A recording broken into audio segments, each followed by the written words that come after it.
Sang penulis menawarkan pendekatan yang menyegarkan terhadap jadwal kerja. Mereka mengajak kita untuk menilai kualitas pekerjaan daripada kuantitas jam kerja. Dengan mengurangi jam kerja yang panjang, kita dapat meningkatkan produktivitas dan kesejahteraan.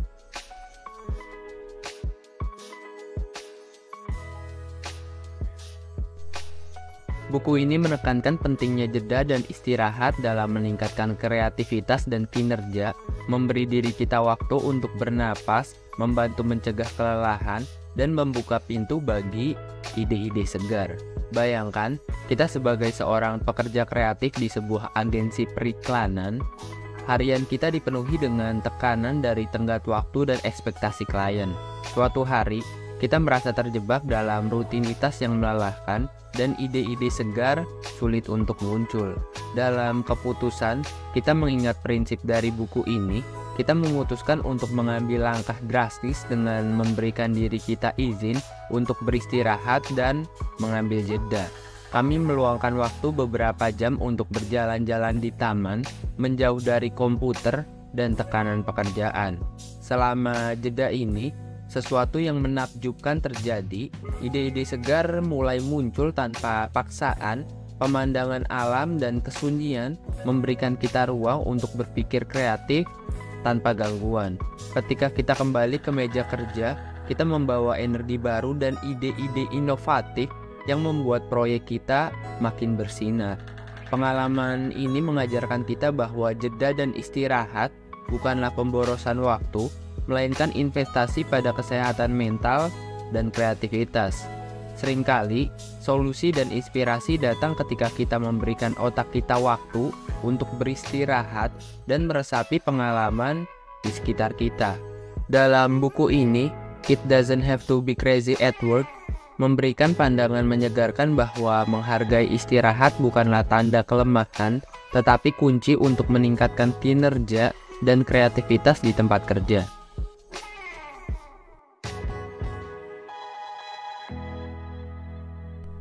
Sang penulis berbicara tentang bahaya budaya kerja yang menekankan overwork atau budaya kerja yang berlebihan.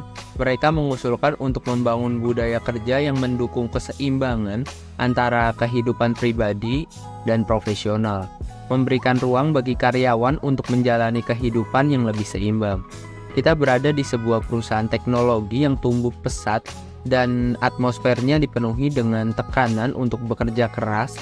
Seorang karyawan, namanya Maya, merasa tertekan oleh ekspektasi yang tinggi dan tuntutan pekerjaan yang terus-menerus. Suatu hari, Maya mendengar tentang buku It Doesn't Have to Be Crazy at Work. Dia merenung pada prinsip melawan budaya kerja overwork dan memutuskan untuk mengambil tindakan. Maya memulai dengan mengajukan pertanyaan sederhana pada rekan-rekannya. Apakah kita benar-benar perlu bekerja melebihi batas waktu yang wajar? Dia memperkenalkan konsep mengukur produktivitas berdasarkan hasil daripada jam kerja yang panjang. Berkat keberanian Maya untuk memulai perubahan, suasana di perusahaan berangsur-angsur berubah. Karyawan tidak lagi merasa terikat oleh tekanan untuk bekerja lembur, dan manajemen mulai menghargai keseimbangan antara kehidupan pribadi dan profesional. Hasilnya, produktivitas perusahaan meningkat, karyawan lebih bahagia dan memiliki waktu untuk menjalani kehidupan di luar pekerjaan. Maya membuktikan bahwa melawan budaya overwork atau bekerja berlebihan bukan hanya membantu kesejahteraan karyawan, tetapi juga berdampak positif pada kinerja perusahaan secara keseluruhan. Dalam buku ini, membagikan pandangan mendalam tentang bahaya budaya kerja yang berlebihan dan bagaimana melawan norma tersebut dapat menciptakan lingkungan kerja yang lebih sehat dan produktif.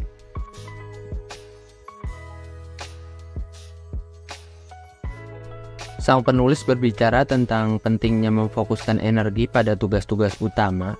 Mereka menolak multitasking dan mendorong kita untuk merancang jadwal dan memprioritaskan pekerjaan yang benar-benar penting. Bayangkan sebuah cerita yang berada di kantor dan ada seorang bernama Sarah, seorang manajer proyek yang selalu sibuk dengan berbagai tugas. dia merasa terpencar-pencar dan seringkali kehilangan fokus pada hal-hal yang benar-benar penting. Suatu hari, Sarah membaca buku It Doesn't Have to Be Crazy at Work dan mendapatkan wawasan tentang bagaimana memprioritaskan tugas-tugas utama. Dia memutuskan untuk mencoba suatu pendekatan. Sarah mulai setiap pagi dengan merencanakan 3 tugas utama yang harus diselesaikan hari itu. Dia menolak godaan untuk menyelam ke dalam inbox email atau merespon setiap notifikasi yang muncul. Sebaliknya, dia mengalokasikan waktu khusus untuk tugas-tugas utama ini. Perubahan ini tidak hanya meningkatkan produktivitas Sarah, tetapi juga kekuatan pekerjaannya.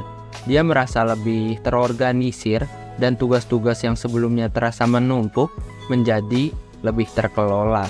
Lebih penting lagi, Sarah merasa bahwa dia memiliki kendali atas waktu dan pekerjaannya. Dalam perjalanannya, Sarah memotivasi timnya untuk mengadopsi pendekatan serupa. Mereka mulai menilai proyek-proyek mereka dengan lebih kritis, memilih untuk fokus pada tugas-tugas yang benar-benar memberikan nilai tambah.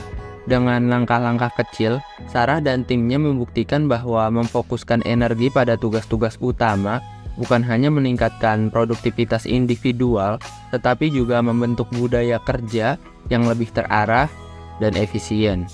Dalam buku ini, It Doesn't Have to Be Crazy at Work, sang penulis membagikan wawasan tentang bagaimana memilih tugas-tugas utama yang membawa dampak positif pada kinerja dan keseimbangan kerja.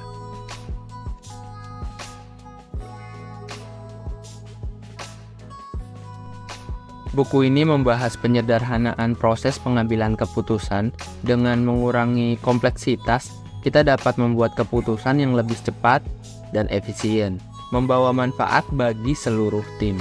Kita bertemu dengan karakter bernama Alex, seorang kepala departemen di sebuah perusahaan teknologi.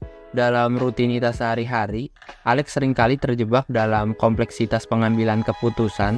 Banyak opsi, pertimbangan, dan tanggung jawab membuatnya merasa terombang-ambing. Suatu hari, Alex membaca buku ini It Doesn't Have to Be Crazy at Work, dan menemukan prinsip penyederhanaan proses keputusan. Ia memutuskan untuk mengaplikasikan hal ini dalam timnya yang seringkali terjebak dalam analisis berlebihan.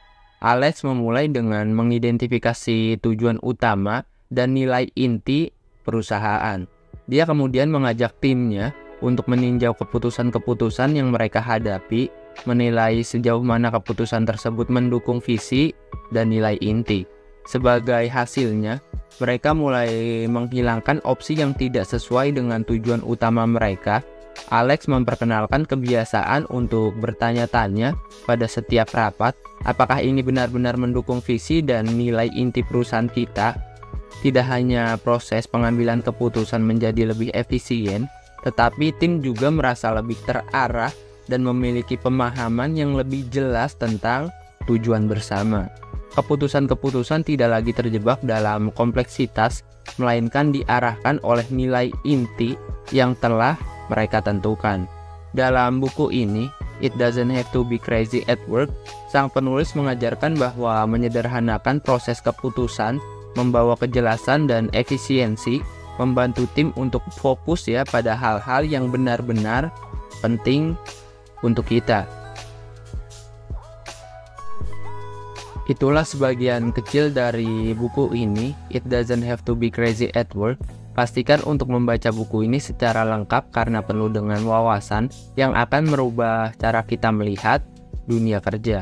Untuk kalian yang ingin membaca buku ini lebih lanjut dan mempelajari konsep-konsep dalam buku ini, kalian bisa klik untuk link pembeliannya di kolom deskripsi. Karena untuk link pembeliannya sudah saya sediakan di sana, kalian tinggal klik aja dan kalian bisa beli untuk bukunya. Sekian dari saya Ahmad NH. Terima kasih.